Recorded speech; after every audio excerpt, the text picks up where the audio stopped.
problem utama kanjeng Nabi Muhammad Shallallahu Alaihi Wasallam ketika memaklumatkan diri jadi Nabi. Niku piyambak ini wong Arab. Arab niku tiang Mekah. Wong Mekah niku terkenal umiyah. Umiyah niku goblok-goblok, tidak terpelajar. Sehingga itu menjadi masalah besar bagaimana mungkin seorang Nabi Sayyidul Awwalin wal Akhirin kemudian dari daerah yang sangat minus pendidikan, apa? Minus pendidikan. Sehingga ketika Nabi memaklumatkan jadi Nabi, itu orang pertama protes itu orang Yahudi. Makanya masyhur, andai kan Muhammad itu Nabi dan ada Nabi akhir zaman, pastilah kita. Kalau pikiran Yahudi pastilah kita. Karena orang Yahudi kita tahu Yahuda bin Yakub bin Ishak bin Ibrahim. Ini apa? Yahuda bin Yakub bin Ishak bin Ibrahim. Nah Yahuda ini dulur barpe Nabi Yusuf, dulur barpe Nabi Yusuf. Sehingga secara nasab itu terus dimasalahkan Nabi. Nah, karena Nabi itu dimasalahkan, delalah kersane pangeran, mbah-mbah Nabi itu punya tradisi yang menunjukkan bahwa beliau itu tidak pernah bohong. Misalnya yang paling dekat kita tahu adalah Muhammad bin Abdullah bin Abdul Muthalib. Abdul Muthalib ini orang yang suka tawaf di Ka'bah.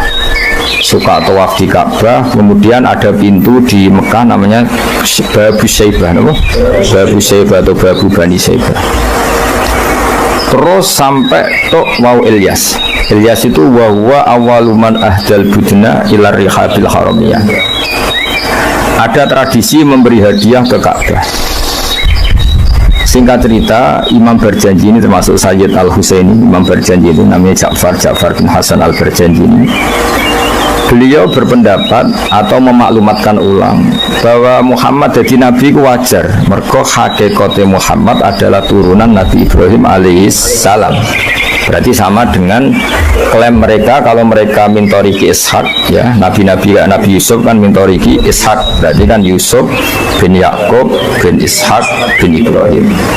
Dan kita tahu secara mujma'aleh Ishak ini punya saudara lebih tua namanya siapa? Ismail. Nah, kanjeng Nabi ini zuriyah sinten? Ismail. Lalu itu butuh data empirik, data bahwa Ibrahim itu pernah di Mekah. Kalau betul orang Mekah itu turunan sinten? Ibrahim, maka butuh bukti empirik. Bicara saniki artefak nopo-nopo bukti-bukti yang pernah menunjukkan Ibrahim di Mekah. Ini terus dijawab pangeran ketika orang Yahudi meragukan status nasabnya sinten Nabi Muhammad, terus pangeran rangno fihi ayatum bayinatum maqamu Ibrahim, bahwa Ibrahim benar-benar pernah di Mekah. Di situ ada batu yang pernah diinjak Nabi Ibrahim. Jadi makom itu bukan kuburan, tapi sesuatu yang pernah didomisali, ya, atau pernah diinjak. Jadi malah itu darani makom Ibrahim, ini batu yang diinjak Nabi Ibrahim ketika bangun Ka'bah. Ya karena mukjizat terus bekas. Dan bekas itu mulai dulu orang yakin dan pasti itu sisa atau bekas kakinya Nabi Ibrahim. Lana Ibrahim nate urip teng Mekah karena sampai bangun Ka'bah. Apalagi dulu bangunnya pasti lama. Berarti mungkin sekali Ibrahim meninggalkan zuriyahnya di Mekah. Makanya Quran terus cerita bahwa Ibrahim niku ngendikan ketika mau meninggalkan Mekah, inni askantu min dzurriyyati biwadin ghairi dzar'in inda baitikal muharram. Terus ada kepastian, makanya Quran ayat-ayat itu masih menjawab keraguan orang Yahudi bahwa Muhammad kenapa jadi Nabi, dia itu anaknya siapa, turunannya siapa. Padahal di Taurat dan Injil jelas aturan Nabi itu zuriyatam ba'duha tidak boleh. Nabi turunannya Parlan itu tidak boleh, turunannya Karmen itu tidak boleh, ribet. Apa? Ribet. Nabi itu harus turunan Nabi. Bukan karena Allah itu asobiah, enggak. Masyarakat itu lebih ikhlas. Misalnya Nabi, turunannya Nabi, bayi Nabi hormat kan enak. Bapak soleh, bayi soleh, buyute soleh. Misalnya Nabi sebagai Karmen katoan cekak kan juga bingung. Orang dihormati bapak Nabi, dihormati katoan cekak main gabling, kan juga bingung. Jadi aturannya harus itu. Nah, kiai oleh kiai kan tidak maksum, derajatnya kan di bawah. Pemenang kiai maklar lah oleh, soalnya oleh. Ini masalah Nabi apa? Orang yang spesial itu harus bapaknya spesial, mbahnya spesial, duitnya spesial. Sehingga aturan jadi nabi itu memang harus dzurriyatam ba'duham. Kalau kiai boleh, kemudian maklar tambah boleh, tapi kalau nabi tidak boleh. Nah, aturan-aturan itu ada di Taurat dan Injil. Makanya yang pertama disoal orang Yahudi, kalau Muhammad Nabi itu bapaknya siapa, mbahnya siapa. Dan Sayyid Barjanji ini, yang ngarang Barjanji itu kitab yang sangat ilmiah.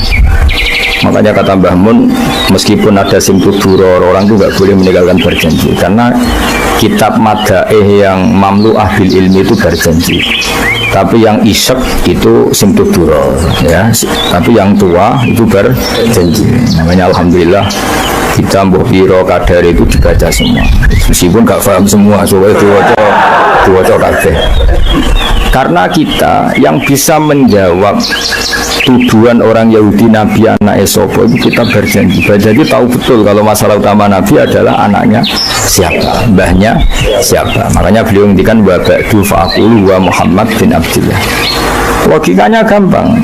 Kalau orang modern saja tahu bapaknya siapa, mbahnya siapa, buyutnya siapa, itu artinya nggak ada yang fiktif. Ukuran sejarah fiktif ndak itu ditandai dengan satu kuburan, dua artefak. Itu nggak mungkin nama-nama itu fiktif. Buktinya apa? Di Ka'bah mulai dulu zaman Quraisy ada Babu Bani Saibah, Babu Bani, dan Abdul Muthalib namanya itu Saibah karena mulai kecil berubah. Jadi kata Saibah itu mulai kecil apa? Berubah. Karena perilakunya terpuji, terus orang Mekah darah ini Saibatul Hamdi, apa? Saibatul Hamdi. Nah, karena dia pernah melayani saudaranya Hashim namanya Muthalib. Yang kita tahu Muhammad bin Abdillah bin Abdul Muthalib bin Hashim. Nah, Hashim ini punya saudara namanya Muthalib, nama? Nah, Abdul Muthalib kecil itu pernah derek Muthalib pamannya, ya. Abdul Muthalib kecil, berarti Saibah ini apa? Pernah derek pamannya yang bernama Muthalib. Muthalib wonge gaya, pasti takoki wong, "Iku apa budakku?" Nah, sehingga Saibah itu terus diceluk Abdul Muthalib. Ya rodok sial lah sini. Jadi pamannya itu gaya, kan ganteng. Saibah ini ganteng. Kalau jalan-jalan sama pamannya, jenenge sinten? Muthalib. Niku diaku budake. Iki sapa? Abdi budakku. Terus akhirnya jenenge Abdul Muthalib. Dadi wong Arab. Paham ya? Tapi namanya Saibah, nama Saibah, makanya wasmuhu Saibatul Hamd. Mana kalau asa iskal, bayi Nabi ini sini kilap maknanya asurang ngono, lem mikir jenenge itu hakim, ya namanya. Nah, dulu kalau orang berburu itu melibatkan anjing, karena sering berburu melibatkan anjing disebut kilap. Jadi maknanya kilap ya orang yang berburu dengan anjing. Ngojo langsung bawa mana kilap, asu. Oh, kasus ya. Kasus. Makanya itu hebatnya Imam Barjanji. Beliau darani wasmuhu Hakim bin Murrah. Jenenge kilap iku Hakim. Ya paham no? Jenenge kilap niku Hakim. Sebagian ulama darani kilap itu isim sifat. Napa? Jadi kalabayak libu kalban itu anjing sendiri dinamai kalbun itu sebenarnya sudah isim sifat. Bukan alam murtajal ya, tapi alam mangkul ya. Alam apa mangkul? Kalau dalam ilmu nahwu itu alam mangkul. Jadi begini ya, terang nahwu ya. Alam itu ada dua, ada alam mangkul, ada alam murtajal. Tapi hampir semua alam itu mangkul sebenarnya. Ya, semua alam itu hampir semuanya itu mangkul. Mangkul itu satu nama yang diambil dari satu makna dalam kosakata, apa? Dalam kosakata. Misalnya Hamida, Yahmadu, Hamdan, apa? Hamida, Yahmidu, Hamdan atau Yahmadu, Hamdan. Hamdan maknanya pujian, apa? Kemudian Nabi karena orangnya sifatnya terpuji disebut Muhammad, orang yang dipuji. Sehingga nama ini potensi rubah-rubah. Di Taurat itu Nabi tidak disebut Muhammad, disebut Ahmad. Di Injil juga disebut Ahmad. Itu tidak masalah karena Hamida Yahmadu, ya saya ulang lagi, Hamida Yahmadu. Berarti kalau ingsun Ahmadu, saya muji. Karena Nabi itu orang yang sering muji Allah, menamakan dirinya Ana Ahmadu, saya ini pemuja Allah. Berarti ana uta ingsun niku Ahmadu, muji sapa ingsun Allah yang Allah. Sehingga ketika Nabi misalnya di Injil disebut Farqolid, Munahama, nggak masalah. Selama ini klaimnya orang tahu Yahudi dan Taurat, di Injil Taurat itu nggak ada kata Muhammad. Ya tentu nggak ada, karena Injil Taurat itu bahasa Ibrani, no? Di situ disebut Munahama, kadang disebut Farqolid, tapi maknanya Mahmud atau Muhammad, orang yang dipuji. Paham ya? Makanya hampir semua alam itu mangkul, no? Mangkul. Nah, pentingnya mangkul itu apa? Kalau suatu saat sejarah itu tidak sama, itu nggak masalah. Karena hakikatnya alam itu rata-rata mangkul. Saya beri sekian contoh ya, semuanya. Misalnya dulu Madinah itu Yasrib, kenapa? Yasrib. Karena ketika orang Ansor merelakan semua hartanya untuk Nabi, saya berkali-kali cerita, Kanjeng Nabi ini datang ke Yasrib, ini migrasinya angkatannya hampir 500 sahabat beserta keluarga. Terus Nabi itu kesulitan karena sahabat si A beri si B, pokoknya kesulitan ngelola. Karena kesulitan ngelola, terus orang-orang Yasrib bilang, ya Rasulullah, hadhihi madinatuka taf'alu fiha ma tasha. Sudah engkau tidak perlu pamit per personal. Misalnya Nabi mau titip Abdurrahman bin Auf, dititip no si A, yang Abu Bakar dititipkan si B, yang Umar dititipkan si C. Kan kesulitan Nabi. Karena Nabi harus mikir yang punya tanah siapa, harus pamit kepada siapa, karena semuanya pendatang. Karena Nabi kesulitan itu, terus orang-orang Yasrib bilang, ya Rasulullah, hadhihi madinatuka taf'alu fiha ma tasha. Sudah ya Rasulullah, ini kotamu, kita semua ada ikut punya Yasrib, semua ini milikmu, maka terserah engkau. Semenjak itu Nabi terus longgar karena diikrarkan miliknya. Semenjak itu terus Nabi memaklumatkan secara umum siapa saja boleh menempati di Madinah sesuai kadar hajat masing. Nah, semenjak itu diarani Madinatu Rasulullah Shallallahu Alaihi Wasallam. Jadi hampir semua kota itu pasti mangkul. Sehingga ketika kitab Taurat, Injil menamakan itu nggak persis, itu nggak masalah. Misalnya Quran yang paling masyhur, sumia bil Quran ya li annahu makruh, karena dibaca, maka sumia Quranan, qara'a yaqra'u Quranan. Tapi Quran juga dikatakan kitab, wal kitabil mubin, karena bentuknya mushaf itu maktub, ada yang ditulis, artinya melibatkan kitabah, tulisan, maka sumia kitaban. Sebagian disebut lagi Quran itu namanya apa? Mushaf, apa? Karena mushaf itu dari kata sokhifah, ada lampiran, melibatkan kertas, maka disebut yatslu suhufam mutahhar. Paham ya? Makanya suhufi Ibrahim wa Musa. Jadi melihat itu melibatkan lampiran, sokhifah disebut mushaf. Melihat itu dibaca disebut Quran. Melihat itu melibatkan tulisan disebut kitab. Melihat konsepnya adalah al-fariq bainal haqqi wa bainal batil disebut furqan, pemisah. Melihat fungsinya cahaya disebut nur. Melihat fungsinya Quran menghidupkan jiwa-jiwa yang mati disebut ruh. Wa kadzalika auhayna ilaika ruham min amrina. Sehingga berdipastikan sebenarnya semua nama itu rata-rata itu mangkul, apa? Mangkul. Makanya Nabi sering ngendikan, saya ini punya sekian nama. Beliau menyebut ana Muhammad, wa ana Ahmad. Termasuk beliau menyebut wa anal mahi. Saya ini pelebur, penghilang. Yamhubi al-kufro, dengan saya kekafiran menjadi hilang. Wa anal aqib, saya ini penutup, karena saya adalah penutup para nabi. Wa anal hasyir, saya ini hasyir, penggiring, karena nanti semua para nabi digiring di bawah benderaku. Jadi Nabi juga punya sekian nama, dan semua itu menunjukkan alam apa? Mangkul. Ya, alam apa? Mangkul. Nah sekarang asmani babai Nabi itu jelas gak fiktif, karena tadi orang Arab tahu semua orang kafir pun tahu. Kalau di Mekah ada Babu Bani Syaibah, pasti ada orang bernama Syaibah, karena ada Bani Syaibah, turunannya Syaibah. Dan itu siapa? Abdul Muttalib. Dan itu siapa? Abdullah. Itu siapa? Muhammad. Dan itu butuh bukti artefak. Makanya terus Allah menjawab fihi ayatum bayyinatum maqamu Ibrahim. Nah, bukti setelah Ibrahim, kan Ibrahim akhirnya kembali ke Palestina atau ke Syam. Lalu buktinya apa kalau duriannya Ibrahim itu ada di Mekah? Terus Nabi Ibrahim dimaklumatkan oleh Quran bahwa beliau sempat ngendikan inni askantu min dzurriyyati biwadin ghairi dzar'in inda baitikal muharram. Ya Allah, sebagian anak turunku tak letakkan di Mekah. Itu kalimat min dzurriyyati itu kalimat yang paling objektif. Ada kata min sebagian. Karena kalau Ibrahim bilang dzurriyyati maka bohong karena ada Ishak yang di Palestina. Paham ya? Makanya disebut min bahwa sebagian anakku tak letakkan di sini. Karena sebagian yang lain di Palestina. Maka kata min dzurriyyati ini bukti bahwa Quran itu mukjizat betul, yaitu memang faktanya Ibrahim itu ada yang di Palestina, yaitu Ishak, Ishak yang di Mekah Ismail.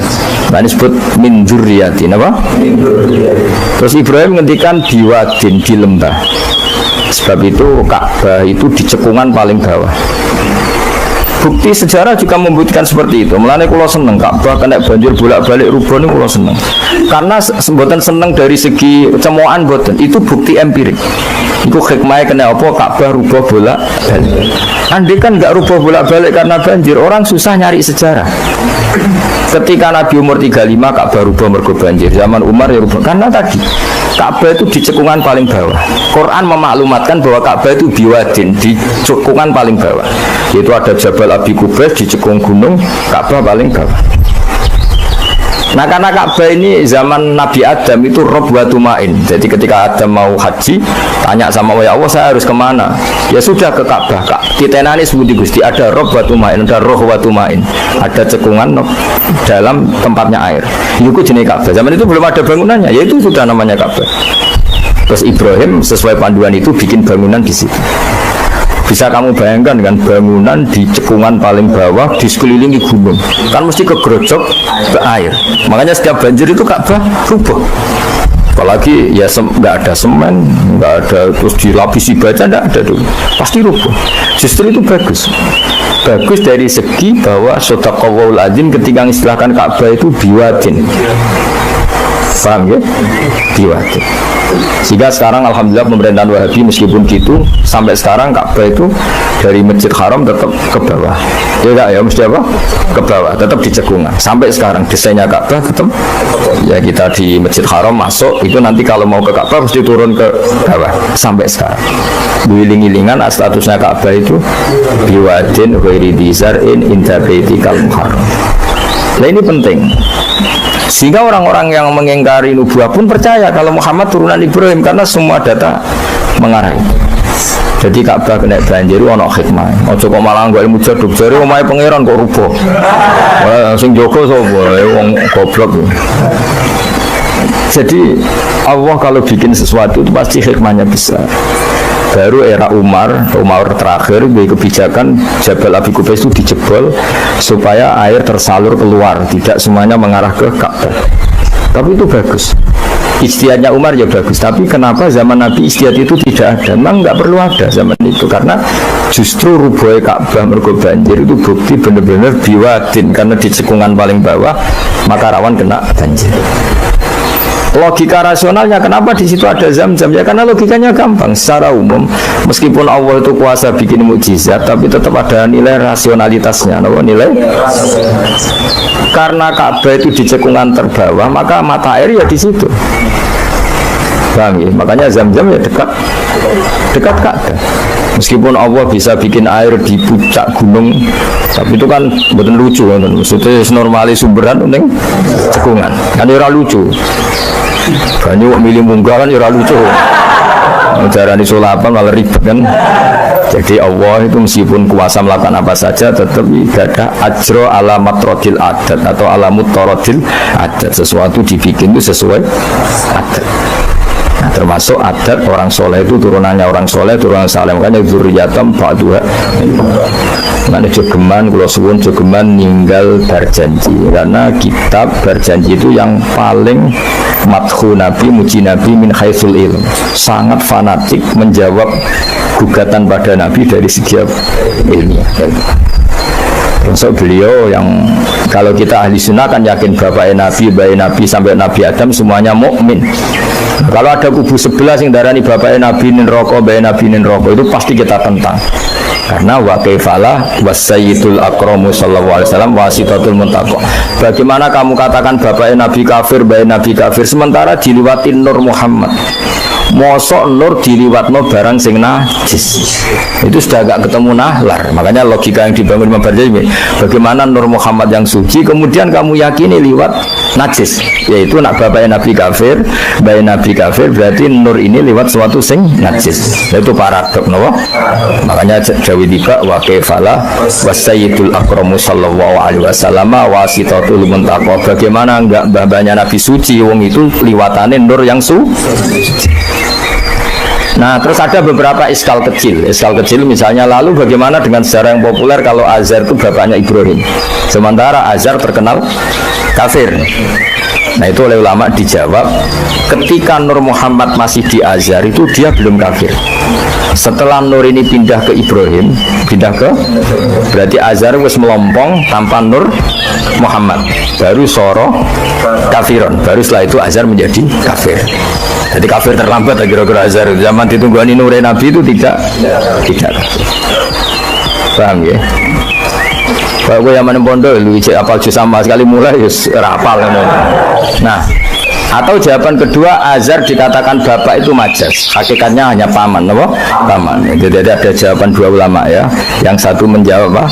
Madama Nur Muhammadin fi Azhar, masih dia Muslim atau mukmin. Ketika Nur Muhammad sudah pindah ke Ibrahim, berarti Azhar kan melompong. Nah, ini terus sorok kafiron. Atau sebagian ulama ya Azhar itu paman, disebut bapak itu majas. Tapi jawaban itu menurut saya ada setuju yang normal saja, karena nanti cara Imam Ghazali zalat sikoh bil alfat, nanti keributan apa? Orang kemudian nggak percaya dengan lafaz, karena setelah pada kata bin itu tenan Torah, karena ada kemungkinan majas, kan terus ribet. Makanya banyak ulama yang milih jawaban pertama ya, mada manurun Nabi fi Azhar, itu Azhar belum kafir. Setelah ada intiqalun nur, peralihan nur ke Ibrahim, Azhar baru kafir. Ya itu biasa, itu lebih gampang. Tapi kita tetap yakin bayi Nabi, bapak Nabi ila Adam itu semuanya mukmin.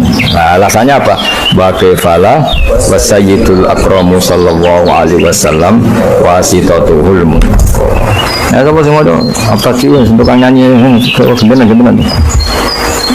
Mudah-mudahan gendeng. Ada الجنة ونعيمها سعد المصلي ويسلم ويبارك عليه. بسم الله الرحمن الرحيم. أبتدئ الإملاء باسم الذات العلية مستقرا فيض البركات على ما أناله وأولاه. وأسني بحمد موارده سائغة هنية ممتديا من الشكر الجميل مطايا. وأصلي وأسلم على النور الموصوف بالتقدم والأولية المنتقل في الغرر الكريمة والجباه.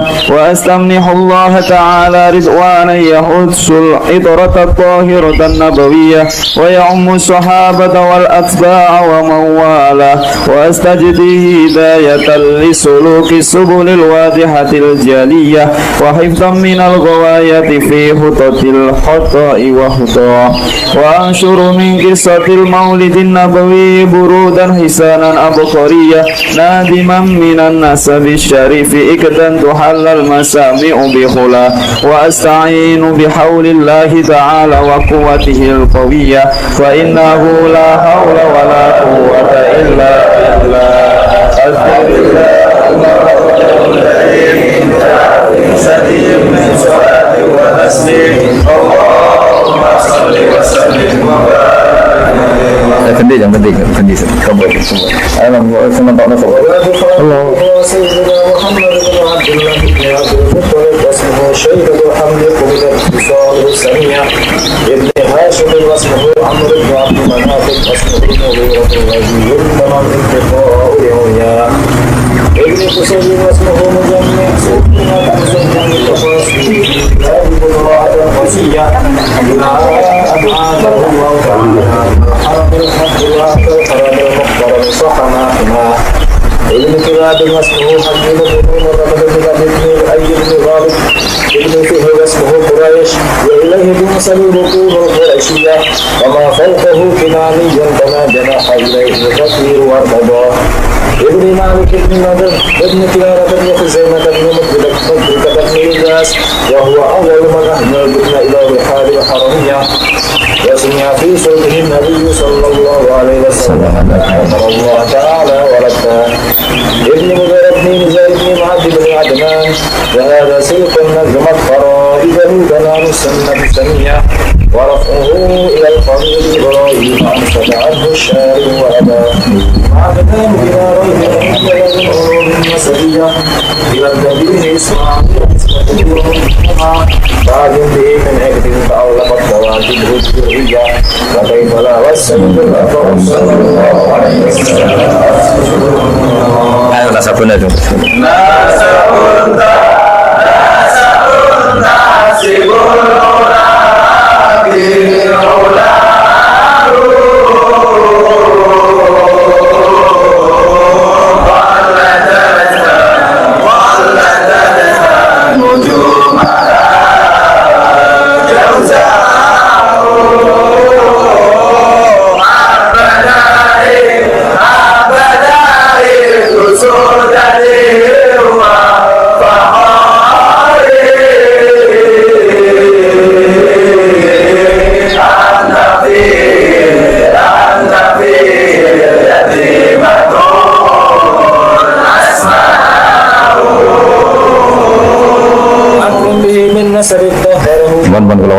Bismillahirrahmanirrahim. Nasabun.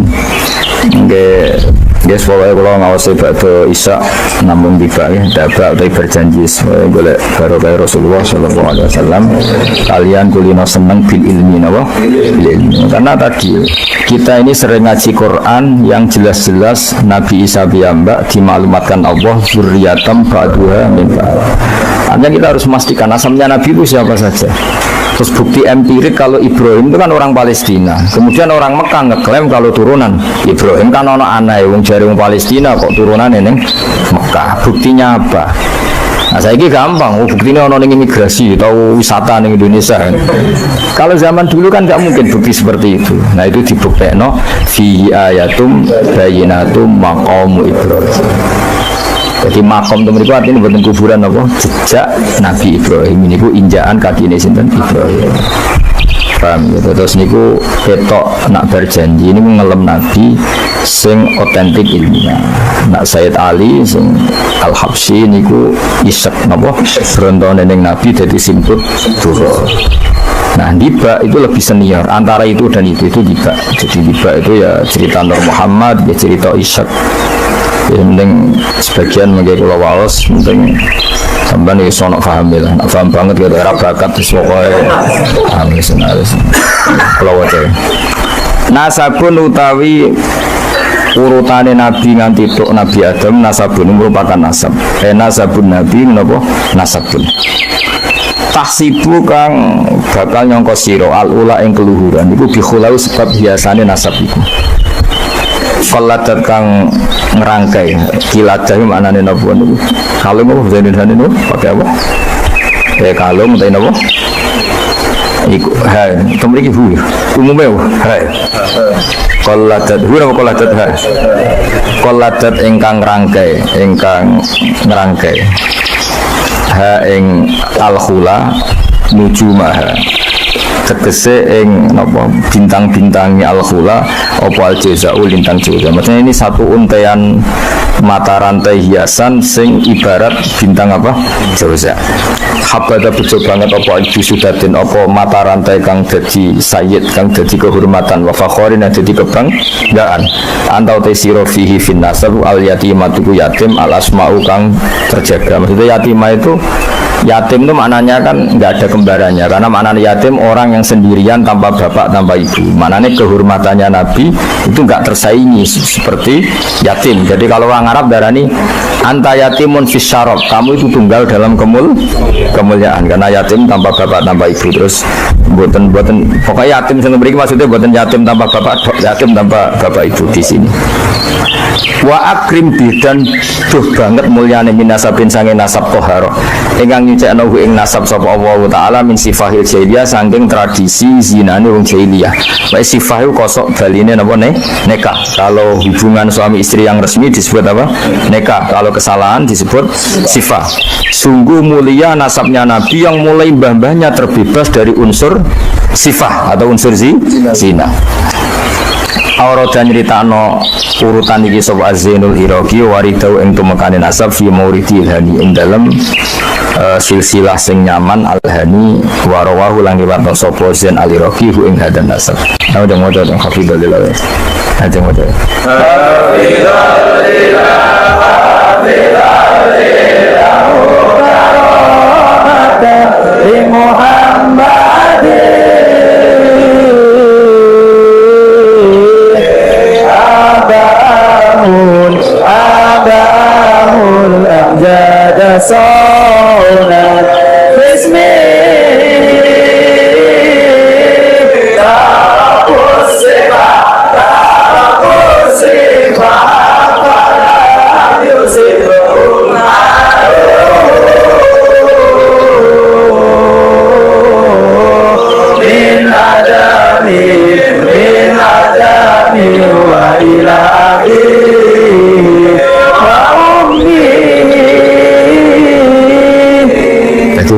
Saya ulang lagi ya, Nabi itu figur yang spesial dan Nabi ini pasti nanti ngaramkan zina ya. Nabi ini pasti nanti ngaramkan. Kayak apa susahnya kalau misalnya wong mbam dewe ngono buyutem dewe ngono. Maka supaya tidak seperti itu abai Nabi terbebas dari zina, mbahnya terbebas dari zina, buyutnya sampai Nabi Adam semua mbah-mbahnya Nabi terbebas dari zina. Allah menjaga itu supaya demi kehormatannya Nabi Muhammad SAW. Kan gak kebayang misalnya Nabi ngaramkan nyolong, sembahyang nyolong jambu kan yo ribet. Oh kan yo ribet. Paham? Terus ribet ya. Paham tak maksudnya? Gue harus provokator. Kan yo ribet. Nabi nanti itu pasti mengharamkan nyolong. Nyolong wae maksudnya. Ya. Jebule bae. Nyolong kan ribet. Makanya hafidhul ilahu karomatan li Muhammadin abahul amjada saunal ismihi. Jadi bapaknya Nabi, mbahnya Nabi, ibunya semua terjaga dari perilaku yang buruk. Jagani nanti cucunya ini akan mensyariatkan sesuatu yang baik. Nanti kan mesti tercemooh gaya Muhammad anti zina mbahmu ya gitu kan ribet. Gayamu ngaramno nyolong, mbahmu nyolong kan ribet. Sehingga untuk menyelamatkan namanya Nabi itu didesain Allah turunane wong soleh, bayo soleh, buyute soleh. Itu jenenge napa? Hafidhul ilahu karamatan li Muhammadin abahul amjada saunal ismi. Oh, tadi kena bengak-bengok paham napa? Saya paham ya? Ya lumayan wis. Serau samin ra paham ya ra apa-apa. Yang Madura, kamu tahu ini larangan? Tidak tahu Pak. Kenapa? Tidak bisa baca. Kenapa tidak bisa baca? Kalau bisa baca jadi polisi Pak. Saya kena paham malah jadi kiai. Pantasnya tidak paham. Sebenarnya rame-rame Islam no? Ya jadi saya ulang lagi ya, Nabi ini itu pasti nanti mengharamkan zina. Kan nanti mesti keweleh nak bapak dewi, mbak dewi, buyute zina. Maka supaya Nabi kekasih Allah gak keweleh, bapak yora zina, mbak yora zina, kuwabe zina. Sebut tarokus sifaha, falam yusibhum aruhu min adami wa ila abihi wa Jadi babanya Nabi tidak pernah zina. Itu dimulai dari terutama kanjeng Nabi ya tentu bapaknya sampai Nabi Adam. Nanti corong jawab ben gak keweleh, napa? Ben gak keweleh. Ya mau misalnya dia hafid terus di bapak mau Fatihah raiso isin padahal terima kia apa bayangkan kali itu Nabi nah, kan makanya Nabi itu dipersiapkan spesial. Makanya kita ahli sunnah ciri khasnya apa? Orang yang meyakini bahwa Nabi mukmin dan terbebas dari dosa syirik dan dosa-dosa besar karena karomatan dan Muhammadin itu sebagai bentuk penghormatan terhadap Muhammad. Dan misalnya kendaraan Nabi itu sayyidul awalin wa akhirin, tapi disuk bae biasa gaple. Kacau gak? Kacau kan paradok. Nabi ku sayyidul awalin wa akhirin, tapi bae tukang ngaji gitu. Wah ribet. Ribet. Nah, mulane nazuman ini nazuman sing kita memaklumatkan bahwa Nabi itu figur yang luar biasa. Sing mbok nyanyakno nak malam Jumat tuh. Aku kadang iskal ora paham mbok janter. Wis gak apa-apa wis rame-rame no. Jadi tak warai ben rodok dong. Lho kula Kangkang nak dibak sering nangis.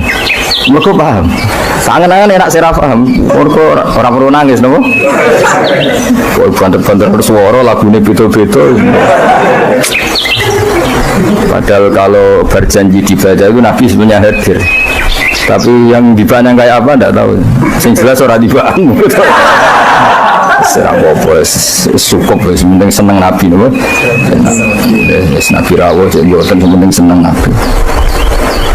Bang rawuh ora imu malah bingung.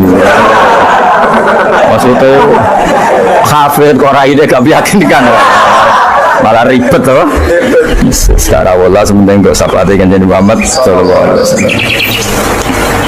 Nanti bahane Habib Umar sebenarnya dirawi Nabi di bahane Habib di bahane pokoknya rame-rame untuk sapate wong Nabi. Serau sampai yang rawuh malah ngel-ngel lho. Hafidho Joko sapa alilahu pangeran. Hafidho Joko sapa alilahu pangeran. Oleh Joko karomatan mergo dadi kehormatan di Muhammadin ke Kanjeng Nabi Muhammad. Allah Joko abau ing mbah Nabi. Abau dalam bahasa Arab ya bapak, mbah, buyut itu wong Arab nak ngarani apa? Aba. Mulane Nabi Adam ya kita namanya si Abina Adam, bapak kita Adam. Padahal kita sampai Adam itu wis beribu-ribu tapi istilahnya tetap Abina Adam. Abahu ing bapak baik buyut-buyut yang Nabi. Jadi artinya gini, jangan sampai kamu keyakinan sing dijoko pas bapak etok. Bae ora keliru, aba di sini apa? Wis pokoke bapak, mbah, buyut, iku wong Arab nak darani apa? Aba. Kayak kita darani Adam ya napa? Aba. Darani Ibrahim millata abikum Ibrahim. Padahal kita dengan Ibrahim kan terpaut jauh. Allah istilahkan kita juga millata abikum Ibrahim, bahwa bapak tauhid adalah Ibrahim. Al-amjada kang luhur-luhur. Jadi mbah-mbahnya Nabi terbebas dari syirik, dari zina, dari nyolong, dari macam-macam. Mergo saunan krana jaga ismihi maring asmane Kanjeng Nabi Muhammad sallallahu alaihi wasallam ya. Hafizul ilahu karamatan li Muhammadin abaul amjad saunal ismihi. Taroku padha ninggal sapa aba. Taroku padha ninggal sapa aba, ninggal as-sifaha ing berzinaan. Mereka semua mbah-mbahnya Nabi mulai bapaknya, mbahnya, buyutnya semuanya ninggal as-sifaha ing berzinaan. Falam yusib mongko ora mekenani ya asoba yusibu terus kena lam napa lam yusib. Falam yusib mongko ora mekenani hum ing para mbah-mbah Nabi apa aruhu apa cacate zina, cacate sifat. Mergo min Adam min sangking mulai Nabi Adam wa ila abi tumeka maring abai Nabi wa ummihi lan ibune Kanjeng Nabi. Mergo kabeh iku hafizul ilahu karamatan li Muhammadin abahul amjad saunal ismi. Sarotun utai mbah-mbah Nabi ku figur-figur sing terhormat. Sarot itu jaman. Sarotun utai mbah-mbah Nabi ku figur-figur sing terhormat. Saro kang dadi lumaku apa nurun nubuwati apa cahaya kenabian fi asari rihurorihim ing dalem sir-sire sir rahasia-rahasiane bathuk-bathuke atau wajah-wajahe mbah-mbah Nabi al-bahiyati kang jumlorot. Karena nur nubuah ini nur, mosok liwat perzinaan. Perzinaan itu kan sangat hina, mosok dilewati nurin nubuah. Orang yang pernah zina ini orang yang hina. Mosok wong tahu zina sing hina kemudian dilewati nur nubuah. Itu banget gak pantas ya, apa banget? Gak pantas ya. Makanya nur nubuah hanya lewat figur-figur yang tidak pernah zina. Itu apa? Sarotun saro nurun nubuwati fi asariri ghurarihimul bahiyah. Wa badarolan pertelo apa badruhu apa napa purnamane Nabi. Apa badruhu apa purnamane Nabi fi jabini jadi yang dalam pilingane bayi Nabi rupane Abdul Muttalib. Hanya ketika sudah dekati lahir, nur itu bukan sekedar diganya, tapi secara fisik muncul nganti ning napa jabin ning napa iki kuna namanya napa begini pilingane Abdul Muttalib wa bihi lan bae Abdul Muttalib rupane Abdillah. Terus kula suwun ya diantang. Meskipun nanti misalnya ada beberapa teks hadis sing zahire kaya-kaya bae Nabi musyrik, itu gak penting. Kita takwil apa? Kita takwil. Misalnya gini, babai Nabi ku ala dini kaumi. Ya ala dini kaumi mau maknani tradisi napa? Tapi ora sampai dini kaumi sampai babai Nabi melakukan syirik. Paham ya? Jadi misalnya ono riwayat babai Nabi wa ala dini kaumi dan kaumnya jahiliyah zaman itu adalah apa? Syirik. Yaitu kita takwil maknanya din itu tatanan apa? Karena din maknanya sebenarnya enggak agama, din itu tatanan. Makanya di surat Yusuf disebut maka naliyakhudha akhahu fi dinil malik illa ayyasha Allah. Din itu maknanya apa? Tatanan. Ya napa? Tatanan. Nah, paham kalau balik malik ya. Kalau ada zahirnya hadis sahih, selama ini dalil Wahabi biasanya kan berdasar hadis sahih. Kalau kita tidak cukup hadis sahih, tapi ditakwil atau dimaknai sesuai tradisi madzhab ahli sunnah apa? Wal jamaah. Karena lafadz tok itu tidak cukup meskipun itu hadis sahih. Bisa ulang lagi, lafadz tok itu tidak cukup meskipun itu harus ditakwil. Nah, cara mentakwil gimana? Kita ini berpikiran secara detail, secara objektif, mosok bayi Nabi kafir koyo opo ora pantes. Nanti Nabi ini orang yang paling anti kekafiran. Nabi ini kan orang yang paling anti kekafiran karena diutus menghilangkan kekafiran. Terus kayak apa mudahnya Abu Jahal CS kalau mencemooh? Dia mat menghilangi kafir. Lah kok juga paham kafir? Paham? Kan ribet, apa? Mana kalau gue hafid gue nang bapak mesra hafid. Pokoknya benar gue aman, apa? Kenapa goblok lu untuk turunannya? Kan lebih gampang, apa? Lebih gampang. Mana gue akan makso sampean ya angel. Tapi menang-menang akhiri nasab, no? Jadi gue sampai saya cerita nih putumu terakhir gak goblok, itu aku. Tapi ya Pak, bisa bam cek goblok, buatem. Sing berhasil mengakhiri itu ya jadi lengi-lengi ya. Terus teks hadis sohaila itu jaminan maknanya seperti itu. Makanya baca sarah lah, sarah itu nanti yang mentakwil apa? Yang mentakwil karena tidak segampang itu ya dalam memaknai hadis. Soalnya kita maknani hadis anut tradisi mazhab ahli sunnah apa? Wal jamaah. Jadi saya berpikir hafizul ilahu karamatan li Muhammadin. Terima kasih sudah menonton video YouTube dari Ngaji Ulama Indonesia. Semoga mendatangkan manfaat. Sudah menonton video di channel YouTube Pesan Guru. Semoga menambah wawasan kita tentang agama dan keislaman. Terima kasih. Wassalamualaikum warahmatullahi wabarakatuh.